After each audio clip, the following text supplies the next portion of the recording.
دیکھیں، پہلی بات تو یہ ہے کہ سپریم کورٹ کے اس فیصلے کے خلاف حکومت نے ریویو فائل کر دیا۔ اس کا مطلب یہ ہے کہ یہ ایک طرح کی اپیل ہوتی ہے اس کے فیصلے کے خلاف، اور وہ شاید یہ بھی کہیں کہ جب تک آپ ریویو کا فیصلہ نہیں کرتے اس وقت تک اس ججمنٹ کو سسپینڈ رکھیں۔ ایک بات تو یہ ہے۔ دوسری بات یہ ہے کہ ابھی کھیل ختم نہیں ہوا، بلکہ میرے نزدیک ابھی کھیل شروع ہوا ہے۔ یہ جو جتنے مورے ہیں جنہوں نے پیسے لیے ہیں، جس میں یہ عدالت بھی شامل ہے اور اوپر والے دوسرے لوگ بھی شامل ہیں، وہ سب اپنا کام کر چکے۔ وہ اپنے جتنے کارڈ سے وہ شو کر چکے۔ اب جو سب سے بڑا کارڈ ہے وہ عمران خان ہے پاکستان میں، اور اس کی ریزن یہ ہے کہ وہ اتنی آسانی سے یہ جانے والا نہیں ہے۔ جو یہ سمجھتے ہیں لوگ کہ بس سپریم کورٹ نے فیصلہ دے دیا تو اب یہ گھر چلا گیا اور بڑی آسانی سے شہباز شریف وزیر اعظم بن جائے گا۔ یہ خواب ہے، یہ فینٹیسی ہے۔ یہ اس طرح نہیں ہو سکتا، کیونکہ حکومت عمران خان کی آج اور کل، اور پارلیمنٹ پارٹی کی اپنی ہے، اسپیکر پی ٹی آئی کا اپنا ہے۔ آپ کا صرف یہ دیکھیے اسپیکر کیا کرتا ہے۔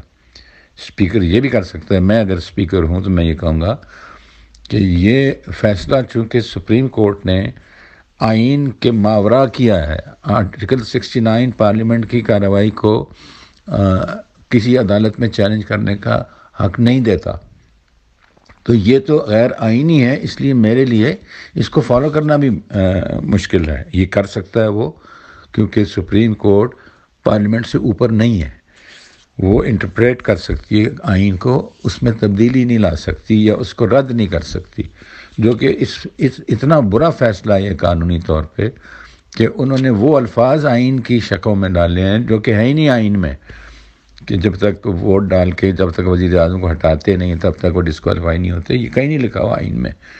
دیئرفور جو کچھ ہونا ہے اس کے کئی قانونی اور آئینی وجوہات ہیں جن کی بنا پر یہ روکا جا سکتا ہے۔ اب وہ زمانہ چلا گیا جس بری طرح سے سپریم کورٹ کے فیصلے کو ٹویٹر پہ اور سوشل میڈیا پہ اور ٹک ٹاک پہ ججوں کو گالیاں اور اس فیصلے کی چیتھڑے اڑائے گئے ہیں، جو کہ بالکل درست ہے، اور میں حامی ہوں اس بات کا کہ اجازت نہیں ہونی چاہیے چور بازاری کو، اور وہ بھی اداروں کو استعمال کر کے اور آئین اور قانون کو استعمال کر کے، اس لیے کہ آپ لوگ تو یہ جج تو نان الیکٹڈ لوگ جو ہیں، الیکٹڈ لوگوں کے فیصلوں کو رد کرتے ہیں، یہ کیسے ہو سکتا ہے؟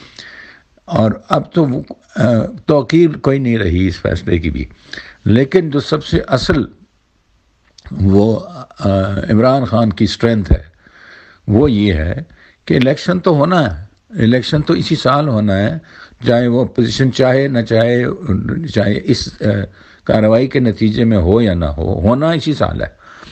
اور اس میں عمران خان میرے نزدیک، جتنا میرا تجربہ ہے سیاست کا، 2/3 میجورٹی سے زیادہ ووٹ لے کے آئے گا۔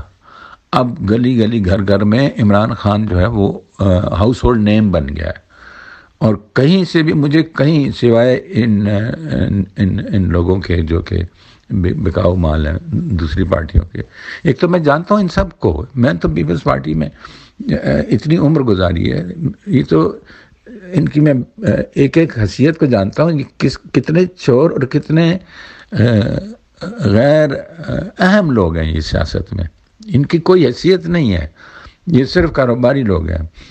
تو ان کی کتنی اسٹرینتھ، چور کی کبھی اسٹرینتھ نہیں ہوتی، اور جس کے مقابلے میں ہیں وہ ان کو کبھی ایسا ملا نہیں کوئی جس کو وہ ہرا سکیں۔ اور یہ آپ یہ بھی دیکھیے کہ ابھی کچھ ہی عرصے کے بعد جب یہ الیکشن کی طرف جائیں گے تو یہ پی ڈی ایم وغیرہ یہ سب ٹوٹ جائے گی، پھر یہ ایک دوسرے کو کتے کی طرح پڑیں گے جب الیکشنوں میں، پیپلز پارٹی اور نواز شریف کی پارٹی کے، آپ دیکھنا ان کی لڑائیاں جب ہوں گی۔ سو یہ سب جعلی ہے، یہ سب ٹیمپرری ہے۔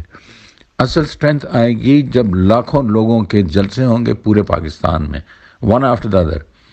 اور امریکہ کا سب سے بڑا مسئلہ یہ ہے کہ امریکہ میں وہ پیسے دے کے ریشہ دوانیوں سے، سازشوں سے لوگوں کو خرید سکتے ہیں۔ کئی یہاں پہ کتے بکنے کے لیے آپ کو تیار ملیں گے پاکستان میں، لیکن لوگوں کے وہ کو لوگوں کے محض کو دیکھ کے ان کی کانپیں ٹانگتی ہیں، امریکہ کی بھی۔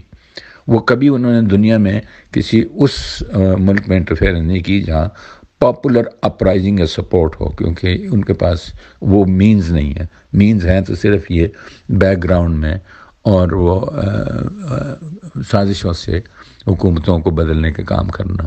پہلے لوگوں کو مروا دیتے تھے، مارنا جینا اللہ کے ہاتھ میں ہے، لیکن اب اس کا بھی اسکوپ نہیں رہے۔ تو میں سمجھتا ہوں کہ امید رکھیں، انشاءاللہ اینڈ میں سب ٹھیک ہوگا، اور اسی سال میں ٹھیک ہوگا۔ ہمت نہ ہاریں اور عمران خان کا ساتھ نہ چھوڑیں، تو اس ملک کے لیے بہت بہتر ہوگا۔ Thank you.